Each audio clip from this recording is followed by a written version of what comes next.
Sebagai contoh, isi rumah pendapatan kurang RM2,000 dengan 4 orang anak akan mendapat RM1,080 secara keseluruhan bagi bantuan BSS ini, katanya dalam laporan laksana ke-11 pelaksanaan pakej rancangan ekonomi, prihatin rakyat dan pelanjana semula ekonomi negara penjana hari ini.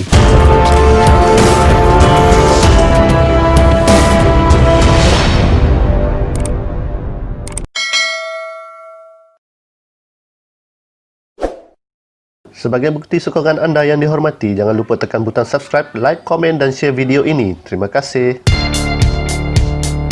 Assalamualaikum dan salam sejahtera guys. Welcome back to Haris Creation Channel. Berita baik untuk anda penerima bantuan sara hidup. Bayaran fasa ketiga bagi bantuan sara hidup BSS akan dibuat sebelum akhir Julai ini yang akan membabitkan 5 juta penerima. Bayaran ini meliputi 3.8 juta isi rumah dan 1.2 juta individu bujang dengan implikasi kos sebanyak RM3 bilion. Menteri Kewangan Tengku Datuk Seri Zafrul Tengku Abdul Aziz berkata, penerima kategori isi rumah juga akan menerima tambahan bantuan RM120 bagi setiap anak berusia bawah 18 tahun dengan maksima 4 orang anak. Sebagai contoh, isi rumah pendapatan kurang RM2,000 dengan 4 orang anak akan mendapat RM1,080 secara keseluruhan bagi bantuan BSS ini, katanya dalam laporan laksana ke-11 pelaksanaan pakej rancangan ekonomi, prihatin rakyat dan pelanjana semula ekonomi negara penjana hari ini. Untuk pemberian BSS, isi rumah berpendapatan kurang RM2,000 akan menerima bayaran sebanyak RM600, manakala isi rumah dengan pendapatan antara RM2,000 hingga ke RM3,000 akan mendapat sebanyak RM350. Manakala golongan bujang 40 tahun ke atas berpendapatan kurang RM2,000 akan mendapat sebanyak RM400.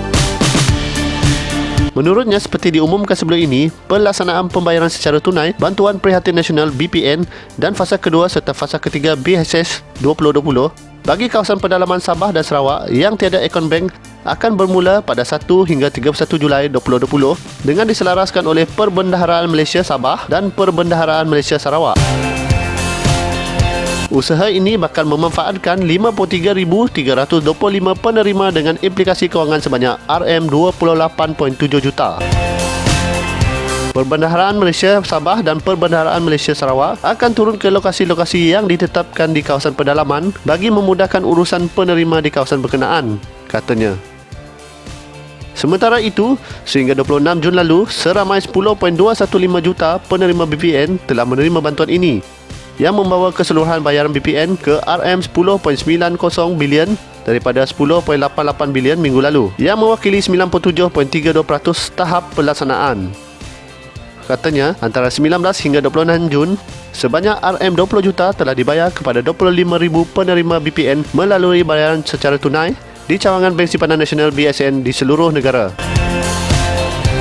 Bayaran rayuan BPN kepada perayu yang lulus telah dibayar mulai 24 Jun dan sehingga 29 Jun. Peruntukan yang terbabit adalah sebanyak RM139 juta, katanya.